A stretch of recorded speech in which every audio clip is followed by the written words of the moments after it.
Eugène Delacroix, immense artiste peintre français du XIXe siècle. Il est peintre, mais aussi dessinateur, aquarelliste, pastelliste, lithographe. Il était musicien et a écrit de nombreux textes, articles, lettres, journaux. Il vient d'une famille aisée. Son père est un haut fonctionnaire, un préfet, et sa mère fait partie d'une grande famille d'ébénistes parisiens du XVIIIe siècle. Delacroix acquiert une solide formation classique dans l'atelier de Guérin, peintre néoclassique, qui est aussi un grand peintre d'histoire.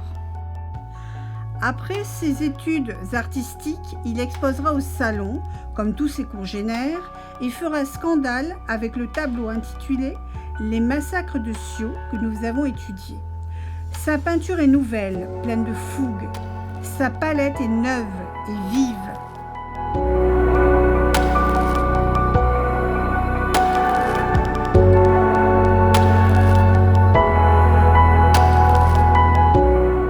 Et cela déplaît, chacune de ses œuvres est accueillie par des critiques.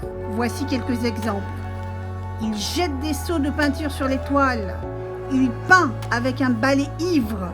C'est un sauvage, un barbare, un maniaque, un enragé, un fou qu'il fallait renvoyer à son lieu de naissance, Charenton.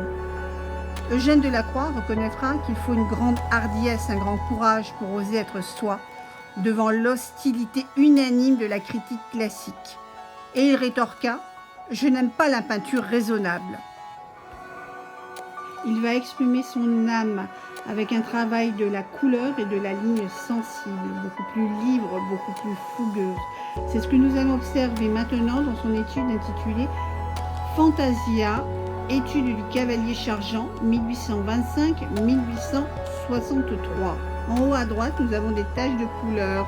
C'est de l'aquarelle fortement diluée. Les couleurs sont dans les ocres, les gris bleutées, les sépias. Nous pouvons remarquer que ces couleurs sont libres de contours. Elles évoluent sur la feuille librement.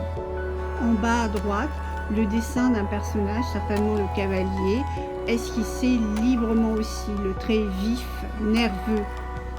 Au centre du dessin, le cavalier chargeant. Nous allons nous arrêter sur sa monture, donc le cheval, et ensuite sur la manière dont Delacroix a représenté le cavalier. Que pouvons-nous remarquer au niveau du dessin et de la couleur ? Une chose totalement nouvelle. Vous avez d'un côté le dessin et de l'autre côté la couleur. Parfois le dessin et la couleur se chevauchent. À d'autres moments, le dessin est sur sa surface, son espace, et il en est de même pour la couleur. Chacun évolue librement. En regardant plus particulièrement la monture, c'est-à-dire le cheval, comment Delacroix a-t-il pu donner l'idée de mouvement, de vitesse, de force ? En regardant les pattes de la monture, nous pouvons voir qu'elles sont à peine esquissées, voire pas du tout.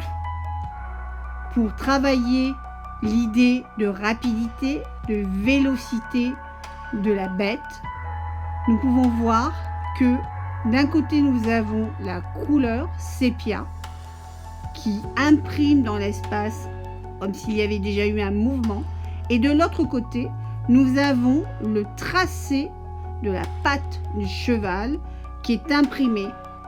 Le cheval va tellement vite que les deux ne sont plus associés mais dissociés. En regardant plus particulièrement l'encolure et la crinière du cheval, on voit que les traits sont à la fois droits pour la crinière, ce qui montre comme si le cheval fendait l'air, et sur son encolure, des traits qui sont entrelacés vifs. Nous voyons aussi que le cheval et le cavalier ne font qu'un. À quoi le voit-on ? On le voit véritablement au niveau de la peinture, du dessin, au niveau de la selle. Le cavalier et le cheval sont liés par cet endroit, et le peintre Eugène Delacroix le montre. puisque là, la couleur et la ligne s'entrelacent, s'entrecroisent, s'entremêlent. La manière de dessiner est importante. On peut voir ici qu'elle signifie des choses. Elle veut dire quelque chose. Elle veut dire le mouvement. Elle veut dire le lien. Elle veut dire l'énergie tendue vers. Oui, l'énergie tendue vers un but. Nous pouvons voir et remarquer que cette œuvre est extrêmement lumineuse. C'est dû au non peint. C'est dû même à la technique de l'aquarelle qui laisse le support libre de toute couleur, de tout dessin, de tout tracé. Ce non peint, ce non fini est important. Il apporte de la lumière. Cela s'appelle une réserve. On laisse en aquarelle des réserves, c'est-à-dire le support blanc, tel quel, pur. Et c'est lui qui va apporter la lumière et c'est le peintre qui va composer entre la couleur, le dessin et ces espaces qui sont laissés blancs purs. Pour Delacroix, irrégulier égale vrai égale beau. Il mettra tout son enthousiasme, sa passion et sa foi au service de l'art.